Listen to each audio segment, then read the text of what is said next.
জুবিন গাৰ্গৰ ৰহস্যজনক মৃত্যুৰ তদন্তৰ অন্তত শুকুৰবাৰে আদালতত CIDৰ SITয়ে দাখিল কৰিছিল অভিযোগনামা।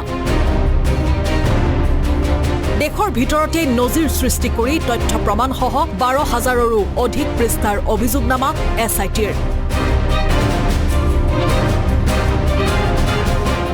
SITৰ অভিযোগনামাৰ পৃষ্ঠাই পৃষ্ঠাই বিস্ফোৰক তথ্য।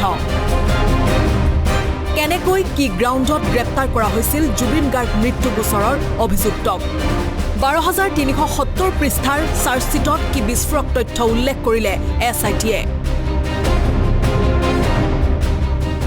4টাকৈ গ্ৰাউণ্ডত 7 অভিযুক্তক গ্ৰেপ্তাৰ কৰাৰ তথ্য উল্লেখ চাৰ্জশ্বিটত। মৌখিক সাক্ষ্য প্ৰমাণ, ডিজিটেল তথ্য, মেডিকেল ৰিপৰ্ট আৰু অৰ্থনৈতিক তথ্যৰ ভিত্তিত গ্ৰেপ্তাৰ 7 অভিযুক্তক।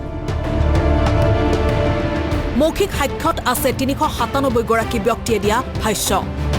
জুবিনৰ সহকৰ্মী, আত্মীয় স্বজন, বন্ধুবৰ্গ আদিৰ ভাষ্য আছে এই 397 গৰাকী লোকৰ ভিতৰত। জুবিনক কেনেকৈ ব্যৱহাৰ কৰিছিল অভিযুক্তসকলে তাৰ সাক্ষ্য সন্নিৱিষ্ট চাৰ্জশ্বিটত। ডিজিটেল তথ্যত চাৰ্জশ্বিটত সংলগ্ন কৰিছে mobile phone, laptop, CCTV visuals আৰু হোৱাটছএপ মেছেজ। মেডিকেল ৰিপৰ্টত উল্লেখ কৰিছে জুবিনৰ স্বাস্থ্যজনিত পূৰ্বৰ বহু ৰিপৰ্ট। পূৰ্বে চিকিৎসাধীন হোৱা নেমকেয়াৰ হাস্পতাল আৰু মুম্বাইৰ চিকিৎসালয়ৰ প্ৰতিবেদন সন্নিৱিষ্ট কৰা হৈছে চাৰ্জশ্বিটত। লগতে চাৰ্জশ্বিটত সন্নিৱিষ্ট জুবিনৰ মৃত্যুৰ অসম আৰু ছিংগাপুৰৰ মৰণোত্তৰ প্ৰতিবেদন আৰু ভিছেৰা ৰিপৰ্ট। অৰ্থনৈতিক দিশটোত জুবিনৰ নিজা প্ৰডাকশ্যনৰ একাউণ্টছ, ৰয়েলিটি আদি সন্নিৱিষ্ট কৰা হৈছে বিভিন্ন অনুষ্ঠানৰ লগত কৰা মাননিৰ চুক্তিপত্ৰ, ষ্টুডিঅ'ৰ ডিটেইলছ আদি।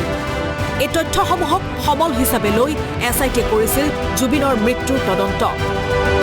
সমগ্ৰ অসমৰ মানুহ ৰৈ আছো, আমি পৰিয়ালৰ মানুহবিলাক, বন্ধুবিলাক ৰৈ আছো যে চাৰ্জশ্বিটখন দিয়ক। অসম আৰক্ষীকে আমি ধন্যবাদ জনাব লাগে যে ইমান কষ্টৰে তেওঁলোকে এখন চাৰ্জশ্বিট দিছে। এতিয়া আমি ন্যায়পালিকাৰ ন্যায়ৰ অপেক্ষাত আছো। এগৰাকী গুণগ্ৰাহী শ্ৰোতা হিচাপে, জুবিনৰ শৈশৱ কৈশোৰৰ বন্ধু হিচাপে মই সেই দিনটোৰ অপেক্ষাত আছো যিদিনাখন ন্যায়পালিকাই ৰায় দিব। গতিকে বাকী তেওঁলোকে বিতৰ্ক কৰিব বিচাৰিছে, ৰাজনীতি কৰিব বিচাৰিছে, এইবিলাক তেওঁলোকৰ কথা। তেওঁলোকৰ লগত যদি আমিও যদি এইবিলাক জুবিন গাৰ্গৰ দৰে মানুহ এজন যি ৰাজনীতিৰ পৰা শত যোজনাতৰ, তেওঁক যদি এইবিলাক বিতৰ্ক ৰাজনীতিলৈ আনি এনেধৰণৰ কথা পতা হয়, অখিল গগৈৰ মোৰ মাজত একো পাৰ্থক্য নাথাকিব। সাংসদ, মন্ত্ৰী এইবিলাক বাদ দিও, এগৰাকী জুবিনৰ বন্ধু, গুণগ্ৰাহী অসমীয়া মানুহ হিচাপে, অসমৰ লাখ লাখ কোটি কোটি জুবিনৰ গুণগ্ৰাহী হিচাপে এইটোৱে ভাবো যে জুবিনক জুবিন হৈ থাকিবলৈ দিয়ক। শাস্তি যি দোষী তেওঁ পাব লাগিব। জুবিনৰ সৃষ্টিৰে যে জুবিনৰ সত্তা, জুবিনৰ ব্যক্তিত্ব লৈ আমি অসমবাসী আগুৱাই যাম আৰু অসমবাসীয়ে সদায় শিল্পীক প্ৰাণত ৰাখিব জানে।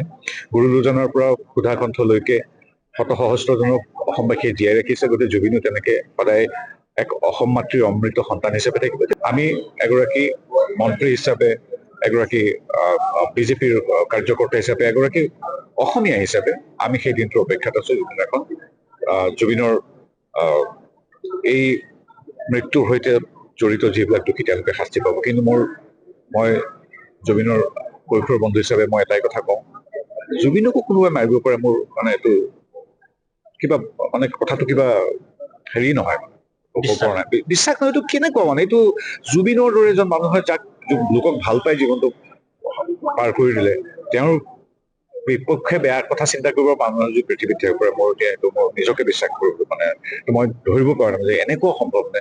তদন্তত পোৱা তথ্যসমূহকে ভিত্তি হিচাপে লৈ 7 অভিযুক্তৰ বিৰুদ্ধে SITয়ে দাখিল কৰিলে চাৰ্জশ্বিট। আনহাতে চাৰ্জশ্বিটৰ পৃষ্ঠাই পৃষ্ঠাই লিপিবদ্ধ হৈছে সিদ্ধাৰ্থৰ লুণ্ঠনৰ কাহিনী।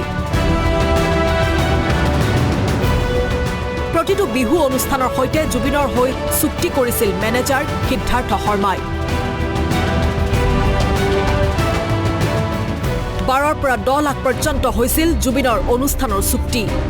তাৰে 7 লক্ষাধিক ধন দিয়া হৈছিল জুবিন গাৰ্গক।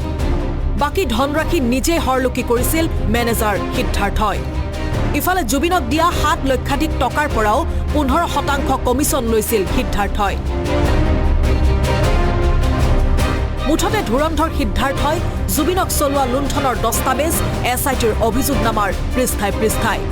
অৱশ্যে SITৰ অভিযোগনামাৰ চাৰ্টিফাইড কপি পোহৰলৈ আহিলে ওলাব আন বহু বিস্ফোৰক তথ্য।